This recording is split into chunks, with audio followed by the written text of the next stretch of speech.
Hi out there in S&G land. Thanks for checking in and watching the weekly updates, guys. I really appreciate it, and it's just such a great way to communicate with everybody so that we're all on the same page. So keep watching. I know lately they've been a little sporadic because I'm trying to get the input from the store managers before I make any decrees and things like that. So thanks for checking in and taking it serious and watching and picking up on the different pointers and all that stuff. Hey, we're almost 2/3 of the way through the month of October, and so far we're doing manja as they say, which is pretty good but not super good. So but I'm expecting that we're going to have a really big close because, as you know, we made our BP promotion codes for this month. We put that at the end in the month of October, so they're date specific. So that's going to give you, the salespeople, a chance at the end of the month to make all those phone calls and tell everyone you got to buy it this month to get that savings. So that law of scarcity coming into play. So I'm expecting a big close, and for all of you out there to make lots of money in those commissions. So now, what do we got upcoming and the changes? Basically, 3 things that I want to go over this week. First one is itemized bids.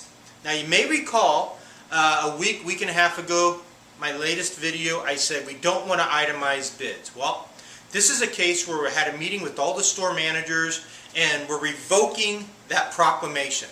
And we actually do want to itemize bids, okay?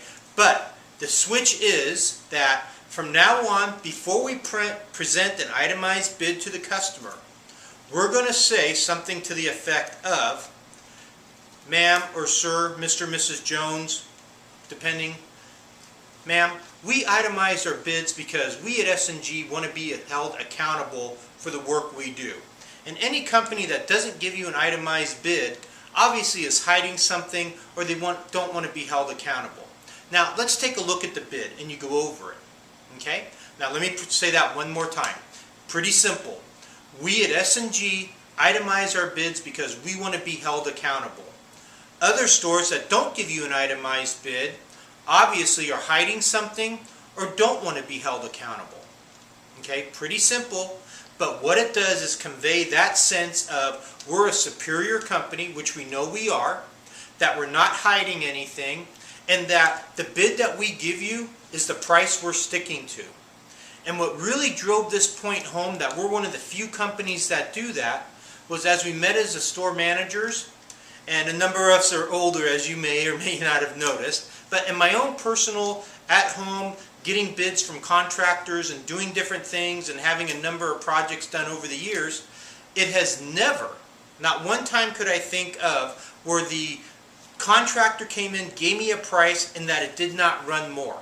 I've had backyards done, I've had concrete poured, I've had patio covers put in, I've had room additions, I've had kitchen remodel, painters, electricians, you name it, and every single time that I could remember, they gave me a bid and it was always more for some unforeseen extra addition. You wanted to change this, there was extra floor prep, or not floor prep, but we didn't know this.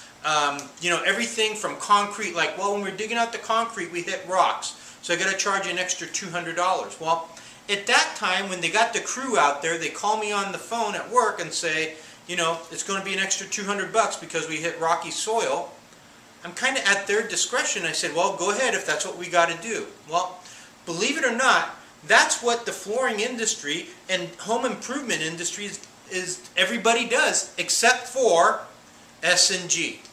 We give a written itemized bid and we stick to it, for better or worse. And believe me, sometimes it costs us a lot of money to pay the installer to do those additions. Okay, now that's something that we in the past have not been bragging about enough or telling the consumer. Okay, but from now on, when you give an itemized bid, which we're going to do that, the estimators are going to do it in the home every single time they can, and you, the salesperson, are going to do it every single time also. Be proud of it, but we're going to say, we at S&G give an itemized bid because we want to be held accountable. If you're not getting an itemized bid from another flooring store, obviously they're trying to hide something or they don't want to be held accountable. That's the only reason why they would not give you an itemized bid. Now, it's important that they hear that from the estimator, from you, the salesperson, and it happens every single time. Kind of the law of consistency. Okay? So remember that. Give the itemized bids, and that's just going to help make us look like the superior company we are. Okay? Second thing, emailing bids. Had a long discussion about that. Obviously, email is the way people are communicating nowadays. However, it doesn't play into the strength of S&G. Our strength is having the store always staffed with full-time, knowledgeable, and impressive salespeople.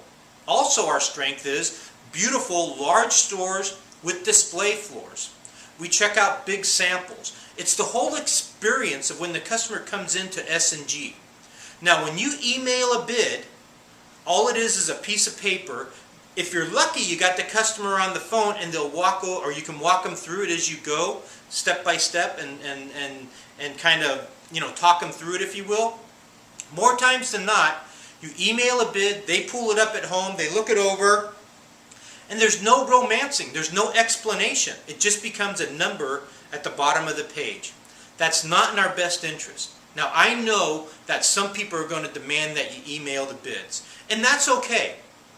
But what we don't want to do is take it upon ourselves to offer to email bids. Or say, I'll email it to you after the estimator does it. No, no, no. In a perfect scenario, what we want to do is have the estimator go out, measure, present an itemized bid, ask for the check. If he gets it if he gets a check, great. If not, you, the salesperson, are going to double check everything, do another follow-up with the consumer, invite him back in to reselect new colors or different samples, or go over the bid. But it's always better to present the bid in person, starting off by saying that we at S&G, we itemize our bids because we want to be held accountable. If you're not getting an itemized bid from another store, obviously they're hiding something, or they don't want to be held accountable. And then go step by step through the bid. Okay, so if someone demands an email bid, we'll do it, but we never want to suggest it or make that offer. In fact, we want to tell them that, it's great to come in, pick up the bid, and go from there. Did you know the big box stores will not email bids? And in fact, if you go to Home Depot or Lowe's, they charge you $50 to do a bid, and then you have to go into the store to get it. Obviously, ours are free. They belong to S&G. We're giving a full, detailed, itemized bid. We just want you to come into the store also and pick it up. Okay, that gives you, the salesperson, a better chance to close. Third and final thing I wanted to go over is BP codes. The store managers were telling me it looks kind of hokey when you got to give a 25-cent discount and you got to have 5 different promotion codes. So, from today forward, you are allowed to use a BP code, the one that fits the situation best, and type up to 40 cents a square foot on one BP code. Okay, so instead of doing 6 of the, the senior discounts or customer loyalty and new home incentive, all that kind of stuff, you can just do one, the senior discount, 40 cents. Obviously there's no pad one or anything like that. Now, I'm fine with doing that, but what you, the salesperson, and this is my fear of doing it, I'll just be straight up with you, is that everyone is automatically going to give a 40-cent discount on every single promotion code. And you just can't do that. A general rule of thumb in the back of your mind is, if a product is $1 a foot, give a 10-cent discount. If it's a $2 a foot, $2 to $3, it's a 20-cent discount. 3 to 4, it's a 30-cent discount. If it's $4 and above, you can give the 40-cent discount, kind of a 10% deal, okay? And that's not going to hurt your margins or cost you a lot of money off the commissions, okay? So hopefully that makes sense. We're trusting you guys to be able to hold the margins. Remember, we do have the low price out there. We've shopped the other stores. We're not hearing people saying you guys are way out of line, you're too expensive, anything like that. We are down and dirty. In fact, we've heard just the opposite. Roger told me today that one of the suppliers has heard from Conklin Brothers in San Jose, their biggest competitor, saying, boy, over the last couple months, S&G has really stepped up their game. They're making it tough. I had one of the store managers relay a story that another competitor called and said, what the heck are you guys doing? You guys are selling stuff too cheap. So it's a great thing. Sell with confidence. Don't be using that BP code until it's time to close the order. Write me a check today. I can knock off another 10 cents or 15 or 20 cents a foot. Let's get it going. It's a great time to be selling floor covering at S&G. We're coming into the holidays, okay? So people are going to want stuff fast. We got a new quick ship wall coming out. It'll be 100 different products between stock and quick ship. So a lot of great things happening. Hey guys, thanks for the hard work. Keep the energy up, keep the passion going, and we're going to do awesome. Remember, S&G, we are truly the premier Northern California flooring store. Thanks for watching. Take care. Bye-bye.